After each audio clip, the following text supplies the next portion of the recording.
በስመ አብ ወወልድ ወመንፈስ ቅዱስ አሐዱ አምላክ አሜን።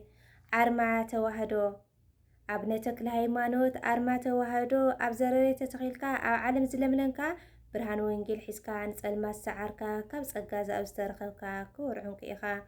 ታሪክካ ክንዛረብ ክንደይ ከይጽብቕ ኣርማ ተዋህዶ ኢኻ። ናይ እምነትና ዓንዲ ዘይነቅስ ተኽሊ ኢኻ፣ ዘይብኩን ፍረ ዓንዲ ንጣዖት ዘፍረስካ ብሓይሊ እግዚኣብሔር ስንካ ይጽዋዕ ኣሎ ኣብ ኩሉ ይዝርዘር።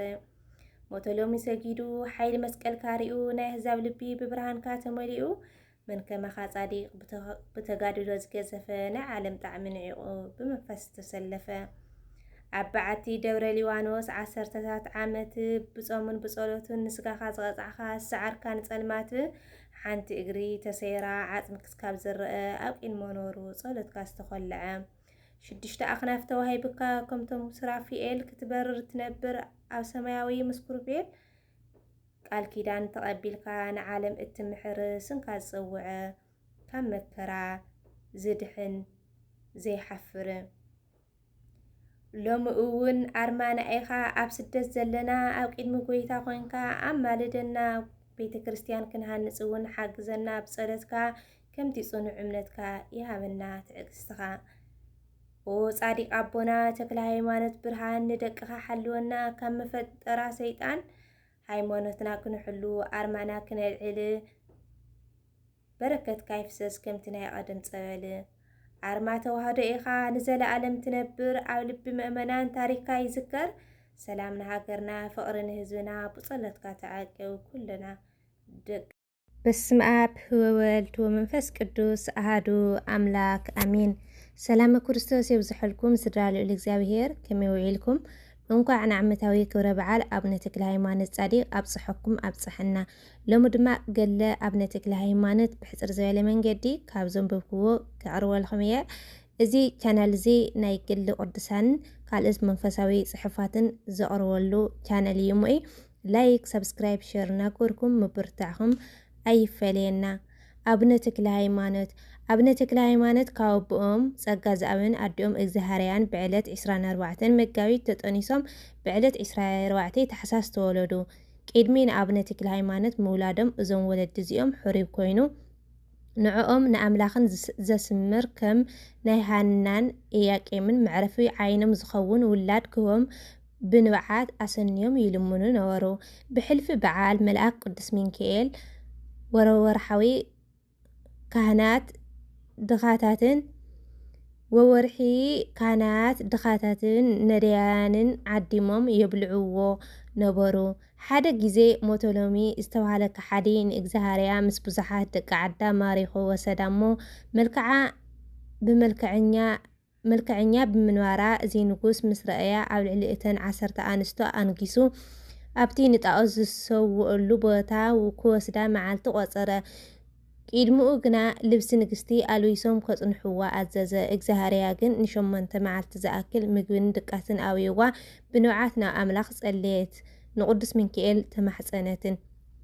ኮነ ድማ ብፍቓድ እግዚኣብሔር ቅዱስ ሚካኤል ፈልዩ ነጢቑ ናብቲ ዝዓጥን ዝነበረ ካህን ሰብኣያ ኣብጽሓ።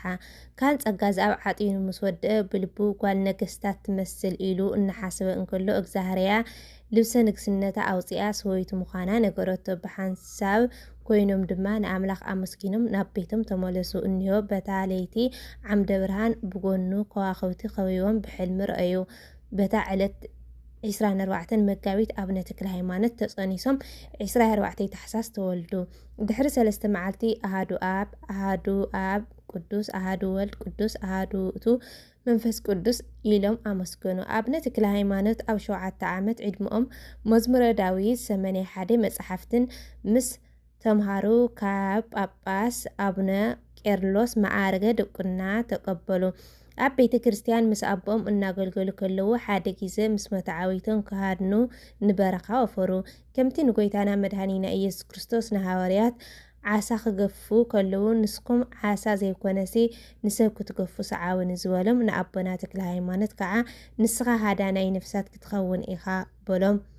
ከምኡ እውን ከምቲ ንእግዚኣብሔር ንያዕቆብ ስንካ እስራኤል ይበሃል ዝበሎ ንኣቦና ድማ ድሕሪ ሕጂ ስንካ ፍስሓ ጽዮን ዘይኮነሲ ተክለ ሃይማኖት ይበሃል ኢሉ ባሪኹ ስሜተ ሃዋርያውነት ሃቦም። በዚ ድማ ሓዲስ ሃዋርያ እናተባሃሉ ይጽውዑ። ኣብነ ቄርሎስ ቅዱስነኦም ሪኦም ሊቀ ካህናት ኮይኑ ክኾኑ ሸምዎም። ሓደ ግዜ ኣብነ ተክለ ሃይማኖት ንስብከተ ወንጌል ኣብ ሃዋርያዊ ጉዕዞ እንከለዉ ኣብ ሓንቲ ሰይጣን ዝሓደራ ኦም ዘምልኹ ህዝቢ ዘለዋ ከተታ እትበሃል ቦታ ኣተዉ። ኣቦና ነቲ ሰይጣን ኣብ ቅድሚ ህዝቢ ኣለፋሊፎም ከም ትኪ ኣብነንዎ።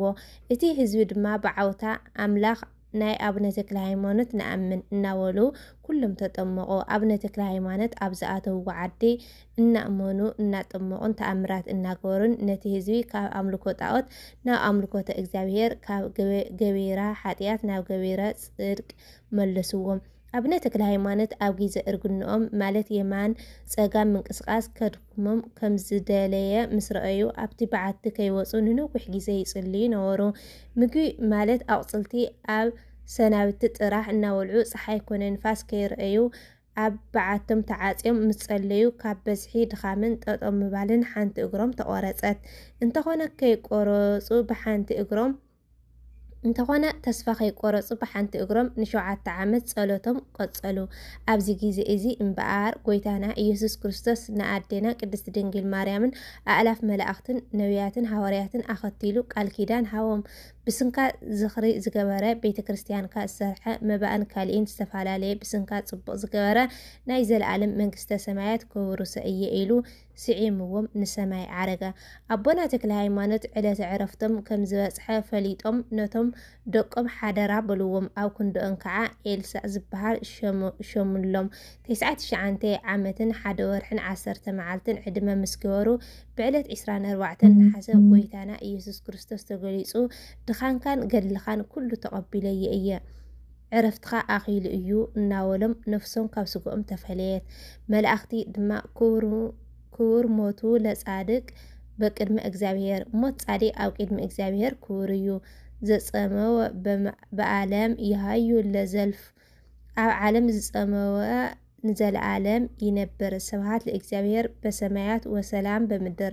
ምስገና ለእግዚአብሔር ኣብ ሰማያት ሰላም እውን ኣብ ምድሪ ኣብ መንጎ ደቂ ሰባት ኢሎም እናዘመሩ ተቐበልዎም። ጎይታና መድኃኒና ኢየሱስ ክርስቶስ ድማ 7 ኣኽሊላት ሃቦም። ንሳተን ድማ ቀዳማይ ምእንቲ ሃይማኖት፣ ካልኣይ ምእንቲ ከም ሃዋርያት ዜርኻ ምስባካ፣ ሳልሳይ ምእንቲ ክዕወተ ደንካ፣ ራብዓይ ጣዖስ ስለ ዘጥፋእኻ፣ ሓምሻይ ኢየሩሳሌም ስለ ዝነገድካ፣ ሻድሻይ ምእንቲ ስብረት እግርኻ፣ ሻብዓይ ምእንቲ ድንግልናኻን ንጽህናኻን ከምዚ ኢሉ ናብ ዘለዓለማዊ ዕረፍቲ ኣእትይዎም። እግዚአብሔር ኣምላኽ ብጸሎትን ቃል ኪዳንን ኣብነ ተክለ ሃይማኖት ሃዋርያ ይሓልወና ኣይፈለየና። ሰላም ለሃገርና ፍቅርን ስኒትን ንህዝብና ወስብሐት ለእግዚአብሔር። አባ አቡነ አባ አቡነ አባ አቡነ መምህርነ ተክለ ሃይማኖት መምህርነ ተክለ ሃይማኖት መምህርነ ተክለ ሃይማኖት መምህርነ ተክለ ሃይማኖት